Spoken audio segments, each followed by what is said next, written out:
ಎಲ್ಲರಿಗೂ ನಮಸ್ಕಾರ ಸ್ನೇಹಿತರೆ. ದೇಶದಲ್ಲಿರುವ ದೇಶದ ಎಲ್ಲ ರೈತರಿಗೆ ಕೇಂದ್ರ ಸರ್ಕಾರದಿಂದ ಬಿಗ್ ಶಾಕ್. ವರ್ಷಕ್ಕೆ 6,000 ರೂಪಾಯಿಗಳನ್ನು ನೀಡುವ ಮಹತ್ವದ ಯೋಜನೆಯಾದ ಪ್ರಧಾನಮಂತ್ರಿ ಕಿಸಾನ್ ಸಮ್ಮಾನ್ ಯೋಜನೆಯಲ್ಲಿ ಕೇಂದ್ರ ಸರ್ಕಾರವು ದೊಡ್ಡ ಬದಲಾವಣೆಯನ್ನು ಮಾಡಿ ಬಿಗ್ ಶಾಕ್ ನೀಡಿದೆ. ಕಿಸಾನ್ ಹಣ ಬಾರದೇ ಇದ್ದಂಥವರು ಏನು ಮಾಡಬೇಕು? ಇದರ ಜೊತೆಗೆ ರೈತರ ಖಾತೆಗೆ ಪಿಎಂ ಕಿಸಾನ್ 20ನೇ ಕಂತಿನ ಹಣ ಯಾವ ದಿನಾಂಕದಂದು ಬರಲಿದೆ? ಇದರ ಬಗ್ಗೆ ಕಂಪ್ಲೀಟ್ ಡೀಟೇಲ್ಸ್ ಪಡೆಯಲು ವಿಡಿಯೋವನ್ನು ಕೊನೆವರೆಗೂ ನೋಡಿ. ಗೆಳೆಯರೆ, ನೀವು ಕೂಡ ರೈತರಾಗಿದ್ದರೆ ಅಥವಾ ರೈತರ ಮಕ್ಕಳಾಗಿದ್ದರೆ ತಪ್ಪದೆ ಈ ವಿಡಿಯೋಗೆ ಒಂದು ಲೈಕ್ ಕೊಟ್ಟು ಇದುವರೆಗೂ ನಿಮಗೆ ಎಷ್ಟು ಕಂತುಗಳು ಜಮೆ ಆಗಿದೆ ಅಂತ ಕಮೆಂಟ್ ಮಾಡಿ ತಿಳಿಸಿ. ಹಾಗೆ ಇದೇ ರೀತಿ ಉಚಿತವಾಗಿ ಮಾಹಿತಿಗಳನ್ನು ನೋಟಿಫಿಕೇಷನ್ ಮೂಲಕ ಪಡೆಯಲು ನಮ್ಮ ಚಾನಲ್ನ ಸಬ್ಸ್ಕ್ರೈಬ್ ಮಾಡಿಕೊಂಡು ಪಕ್ಕದಲ್ಲಿ ಬರುವ ಬೆಲ್ ಐಕಾನ್ ಮೇಲೆ ಕ್ಲಿಕ್ ಮಾಡಿ. ದೇಶದಲ್ಲಿರುವ ಎಲ್ಲ ರೈತರಿಗೆ ಇಲ್ಲಿಯವರೆಗೂ 19ನೇ ಕಂತಿನ ಹಣ ಬಿಡುಗಡೆಯಾಗಿದೆ. ಆದರೆ 20ನೇ ಕಂತಿನ ಹಣ ಬಿಡುಗಡೆಗೆ ಕೇಂದ್ರ ಸರ್ಕಾರ ಸಿದ್ಧತೆಗೊಂಡಿದ್ದು, ಈ ಕೆಲಸ ಕಡ್ಡಾಯವಾಗಿ ಮಾಡುವ ಎಲ್ಲ ರೈತರಿಗೆ ಮಾತ್ರ ಕಂತಿನ ಹಣ ಜಮಾ ಆಗಲಿದೆ ಎನ್ನುವ ಬಗ್ಗೆ ಕೇಂದ್ರ ಸರ್ಕಾರ ಅಧಿಕೃತವಾಗಿ ಆದೇಶವನ್ನು ಹೊರಡಿಸಿದೆ. ಪಿಎಂ ಕಿಸಾನ್ ಯೋಜನೆಯ 20ನೇ ಕಂತಿನ ಹಣ ಈ ದಿನಾಂಕದಂದು ಬರುತ್ತೆ. ಭಾರತ ಸರ್ಕಾರ ಹಲವು ಯೋಜನೆಗಳನ್ನು ಪರಿಚಯಿಸುತ್ತಿದೆ. ಮೋದಿ ಸರ್ಕಾರ ರೈತರಿಗಾಗಿ ಹಲವು ಯೋಜನೆಗಳನ್ನು ಪರಿಚಯಿಸಿದೆ. ಅವುಗಳಲ್ಲಿ ಒಂದು ಪ್ರಧಾನಮಂತ್ರಿ ಕಿಸಾನ್ ಸಮ್ಮಾನ್ ನಿಧಿ ಯೋಜನೆ. ಈ ಯೋಜನೆಯ ಲಾಭ ರೈತರಿಗೆ ಸಿಗಲಿದೆ. ನೀವು ಈ ಯೋಜನೆಗೆ ಅರ್ಹರಾಗಿದ್ದರೆ ಈ ಯೋಜನೆಯ ಅಡಿಯಲ್ಲಿ ಪಡೆದ ಕಂತುಗಳ ಪ್ರಯೋಜನಗಳನ್ನು ನೀವು ಪಡೆಯಬಹುದು. ಎಲ್ಲಿಯವರೆಗೆ 19ನೇ ಕಂತಿನ ಹಣವನ್ನು ಪಡೆದ ರೈತರು ಈಗ 20ನೇ ಕಂತಿನ ಹಣಕ್ಕಾಗಿ ಕಾಯುತ್ತಿದ್ದಾರೆ. ಯೋಜನೆಗೆ ಕೇಂದ್ರ ಸರ್ಕಾರ ಪ್ರತಿ 4 ತಿಂಗಳಿಗೊಮ್ಮೆ ಹಣವನ್ನು ಬಿಡುಗಡೆ ಮಾಡುತ್ತದೆ. ಇದು ರೂಪಾಯಿಗಳನ್ನು ಬಿಡುಗಡೆ ಮಾಡುತ್ತೆ. ವರ್ಷಕ್ಕೆ 6,000 ರೂಪಾಯಿಗಳ 3 ಕಂತುಗಳಲ್ಲಿ ರೈತರ ಖಾತೆಗಳಿಗೆ ತಲಾ 2,000 ರೂಪಾಯಿ. ಆದಾಗ್ಯೂ 19ನೇ ಕಂತಿನ ಹಣವನ್ನು ಇತ್ತೀಚೆಗೆ ಬಿಡುಗಡೆ ಮಾಡಲಾಗಿದ್ರೂ ಕೂಡ 20ನೇ ಕಂತಿನ ಹಣ ಜೂನ್ 2025ರಲ್ಲಿ ಬಿಡುಗಡೆಯಾಗಬಹುದು. ಆದರೆ ಈ ಬಗ್ಗೆ ಯಾವುದೇ ಅಧಿಕೃತವಾಗಿ ಮಾಹಿತಿ ಬಂದಿಲ್ಲ. ಜೂನ್ನಲ್ಲಿ ಬಿಡುಗಡೆಯಾಗುವಂತಹ ಸಾಧ್ಯತೆ ಇದೆ. ಆದಾಗ್ಯೂ ಪಿಎಂ ಕಿಸಾನ್ ಯೋಜನೆಯ ಲಾಭ ಪಡೆಯುವ ರೈತರು ಕೆವೈಸಿಗೆ ಒಳಗಾಗಬೇಕಾಗಿರುತ್ತದೆ. ಕೆವೈಸಿ ಇಲ್ಲದವರಿಗೆ ಹಣ ಸಿಗುವುದಿಲ್ಲ ಎಂಬುದನ್ನು ದಯವಿಟ್ಟು ಗಮನಿಸಿ. ಸಂಪೂರ್ಣ ಕೆವೈಸಿ ಮಾಡಿದ ರೈತರ ಹಣವನ್ನು ಸರ್ಕಾರ ನಿಲ್ಲಿಸುತ್ತದೆ. ಅದಕ್ಕಾಗಿಯೇ ಕೆವೈಸಿ ಮಾಡಿಸುವುದು ಕಡ್ಡಾಯವಾಗಿದೆ. ಇದಕ್ಕಾಗಿ ನೀವು ನಿಮ್ಮ ಹತ್ತಿರದ ಸೇವಾ ಕೇಂದ್ರ ಅಥವಾ ಯಾವುದೇ ಆನ್ಲೈನ್ ಕೇಂದ್ರಕ್ಕೆ ಭೇಟಿ ನೀಡುವ ಮೂಲಕ ನಿಮ್ಮ ಕೆವೈಸಿಯನ್ನು ಮಾಡಿಸಬಹುದು. ರಾಜ್ಯ ಸರ್ಕಾರವು ಮಹತ್ವದ ಕರ್ನಾಟಕ ಗ್ರಾಮ ಸ್ವರಾಜ್ ಪಂಚಾಯತ್ ರಾಜ್ ವಿಧೇಯಕ 2025 ಮಂಡಿಸಿದ್ದು, ಈ ಮೂಲಕ ಗ್ರಾಮೀಣ ಭಾಗದ ಅನಧಿಕೃತ ಆಸ್ತಿಗಳಿಂದ ತೆರಿಗೆ ಅಥವಾ ದಂಡ ವಸೂಲಿ ಹಾಗೂ ಆ ಸ್ವತ್ತುಗಳನ್ನು ಈ ಖಾತಾ ವ್ಯವಸ್ಥೆಯಡಿ ತರಲಿದೆ. ಇನ್ಮುಂದೆ ರಾಜ್ಯದ ಎಲ್ಲ ಗ್ರಾಮ ಪಂಚಾಯಿತಿ ವ್ಯಾಪ್ತಿಗೆ ಬರುವ ಎಲ್ಲ ಹಳ್ಳಿಗಳಲ್ಲಿ ಹೊಸದಾಗಿ ಫ್ಲ್ಯಾಟ್ ಅಥವಾ ಹೊಸ ಜಾಗ ಹಾಗೂ ಖರೀದಿ ಮಾಡಿದರೆ ಎಲ್ಲರಿಗೂ ಕೂಡ ಈ ಖಾತಾ ನೀಡಲು ರಾಜ್ಯ ಸಚಿವ ಸಂಪುಟ ಸಭೆ ಒಪ್ಪಿಗೆ ಸೂಚಿಸಿದೆ.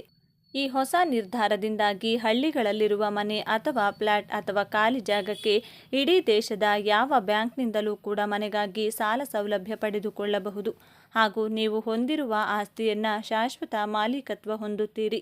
ಜೊತೆಗೆ ಮನೆ ನಿರ್ಮಿಸಲು ಸಾಲ ಸೌಲಭ್ಯ ಅಥವಾ ಮನೆ ಮೇಲೆ ಸಾಲ ಅಥವಾ ಫ್ಲ್ಯಾಟ್ನಲ್ಲಿ ಹೊಸ ಮನೆ ನಿರ್ಮಾಣಕ್ಕಾಗಿ ಕಡಿಮೆ ಬಡ್ಡಿ ದರದಲ್ಲಿ ಬ್ಯಾಂಕ್ಗಳಲ್ಲಿ ಸಾಲ ಸೌಲಭ್ಯ ಸೇರಿದಂತೆ ನಿಮ್ಮ ಆಸ್ತಿಯ ಶಾಶ್ವತ ಮಾಲೀಕತ್ವ ಹೊಂದುವ ಮೂಲಕ ಯಾರೂ ಕೂಡ ನಿಮ್ಮ ಆಸ್ತಿಗೆ ತೊಂದರೆ ಉಂಟು ಮಾಡುವಂತಿಲ್ಲ.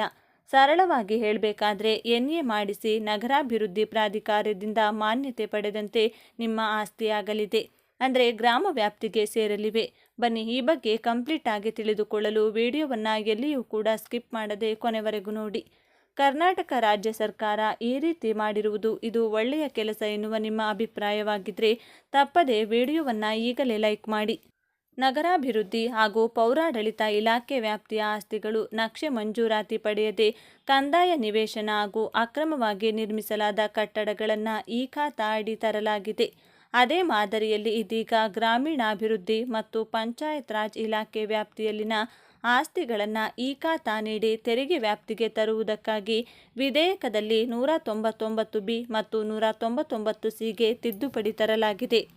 ಸರ್ಕಾರಿ ಅರಣ್ಯ ಭೂಮಿ, ಸರ್ಕಾರಿ ಒಡೆತನದ ಅಥವಾ ನಿಯಂತ್ರಣ, ಸರ್ಕಾರಿ ಸಂಸ್ಥೆಗಳಿಗೆ ಸೇರಿದ ಭೂಮಿಯನ್ನು ಹೊರತುಪಡಿಸಿದ ಆಸ್ತಿಗಳಿಗೆ ತಾತ್ಕಾಲಿಕ ಖಾತಾ ನೀಡಲಾಗುವುದು. ಗ್ರಾಮ ಪಂಚಾಯಿತಿ ಮಾದರಿ ಕಟ್ಟಡ ಉಪನಿಧಿಗಳ ನಿಯಮ ಉಲ್ಲಂಘಿಸಿ ನಿರ್ಮಿಸಿದ ಕಟ್ಟಡ ಅಥವಾ ಪರಿವರ್ತನೆಯಾಗದ ಭೂಮಿ ಇಲ್ಲವೇ ಪರಿವರ್ತನೆಯಾದ ಭೂಮಿ ಆದರೆ ಕಂದಾಯ ಭೂಮಿ ಮೇಲಿನ ಅನುಮೋದಿತವಲ್ಲದ ಬಡಾವಣೆ ಅಥವಾ ನಿವೇಶನ ಕಟ್ಟಡ ಸೇರಿ ಪ್ರತಿಯೊಂದು ಕಟ್ಟಡ ಖಾಲಿ ನಿವೇಶನಗಳಿಗೆ ಬಿ ನಮೂನೆಯ ಈ ಖಾತಾ ಅನ್ವಯವಾಗಲಿದೆ. ತಿದ್ದುಪಡಿ ತಂದು ಅನಧಿಕೃತ ಕಟ್ಟಡ ಮತ್ತು ಪರಿವರ್ತನೆಯಾಗದಿರುವ ಭೂಮಿ ಅಥವಾ ಪರಿವರ್ತನೆಯಾದ ಭೂಮಿಗಳಿಗೆ ತೆರಿಗೆ ವಿಧಿಸುವುದಕ್ಕೆ ಅವಕಾಶ ಕಲ್ಪಿಸಲಾಗುತ್ತಿದೆ. ಆ ಸ್ವತ್ತುಗಳು ಮೊದಲ ವರ್ಷದ ತೆರಿಗೆ 2 ಪಟ್ಟು ಪಾವತಿಸಬೇಕಿದೆ.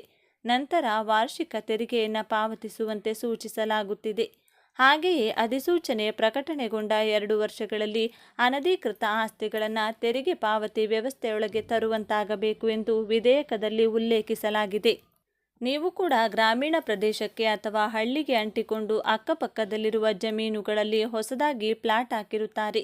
ಅಂತಹ ಜಮೀನುಗಳಲ್ಲಿ ಹಾಕಿರುವ ಪ್ಲಾಟನ್ನು ಅನೇಕ ಜನರು ಖರೀದಿ ಮಾಡಿದ್ದು ಸಾಕಷ್ಟು ಜನ ಮನೆಗಳನ್ನು ಕೂಡ ನಿರ್ಮಾಣ ಮಾಡಿಕೊಂಡಿರುತ್ತಾರೆ.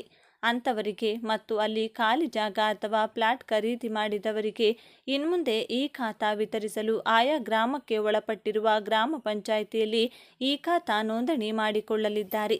ಇದರಿಂದ ಈಗಾಗಲೇ ಮನೆ ಇದ್ದರೆ ಮನೆ ಮೇಲೆ ಬ್ಯಾಂಕ್ಗಳಲ್ಲಿ ಹೊಸದಾಗಿ ಸಾಲ ಸೌಲಭ್ಯ ಪಡೆದುಕೊಳ್ಳಬಹುದು. ಅಥವಾ ಖಾಲಿ ಜಾಗ ಅಥವಾ ಪ್ಲಾಟ್ ಇದ್ದರೆ ಯಾವುದೇ ಬ್ಯಾಂಕ್ಗಳಲ್ಲಿ ಮನೆ ನಿರ್ಮಾಣಕ್ಕಾಗಿ ಸಾಲ ಸೌಲಭ್ಯವನ್ನು ಪಡೆದುಕೊಳ್ಳಬಹುದು.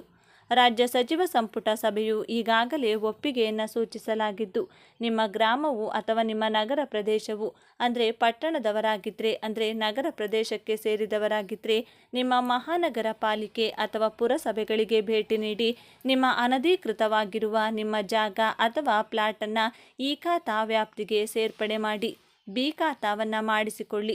ಹಾಗೂ ಅದೇ ರೀತಿಯಾಗಿ ನೀವು ಕೂಡ ಹಳ್ಳಿಯವರಾಗಿದ್ದರೆ ಅಂದರೆ ಗ್ರಾಮೀಣ ಪ್ರದೇಶದವರಾಗಿದ್ದರೆ ಕೃಷಿ ಜಮೀನುಗಳಲ್ಲಿ ಹೊಸದಾಗಿ ಖರೀದಿ ಮಾಡಿದವರಾಗಿದ್ದರೆ ನಿಮ್ಮ ಗ್ರಾಮ ಪಂಚಾಯಿತಿಯಲ್ಲಿ ಬಿ ಖಾತಾ ಮಾಡಿಕೊಳ್ಳಲು ಸರ್ಕಾರವು ಆದೇಶ ನೀಡಲಾಗಿದ್ದು ಅಂದರೆ ಈ ಸ್ವತ್ತು ತಂತ್ರಾಂಶ ಅಥವಾ ಈ ಖಾತಾ ತಂತ್ರಾಂಶದಲ್ಲಿ ನೋಂದಣಿ ಮಾಡಿಕೊಳ್ಳಲು ಮಹತ್ವದ ನಿರ್ಧಾರವನ್ನು ತೆಗೆದುಕೊಳ್ಳಲಾಗಿದ್ದು ಅರ್ಜಿಗಳನ್ನು ಸ್ವೀಕರಿಸಲಾಗುತ್ತಿದೆ. ಮತ್ತು ಅದೇ ಗ್ರಾಮಕ್ಕೆ ಅಂಟಿಕೊಂಡಿರುವ ಅಕ್ಕಪಕ್ಕದ ಜಮೀನುಗಳಲ್ಲಿ ಮನೆ ನಿರ್ಮಿಸಿದ್ದರೂ ಕೂಡ ಗ್ರಾಮ ಪಂಚಾಯಿತಿಯವರು ಟ್ಯಾಕ್ಸ್ ವಸೂಲಿ ಅಥವಾ ನಜೂಲಿ ವಸೂಲಿಗಾಗಿ ಬಂದಾಗ ರಸೀದಿಯ ಮೇಲೆ ಇದು ಕರ ವಸೂಲಿಗಾಗಿ ಮಾತ್ರ ಎಂದು ಬರೆದಿರುತ್ತದೆ.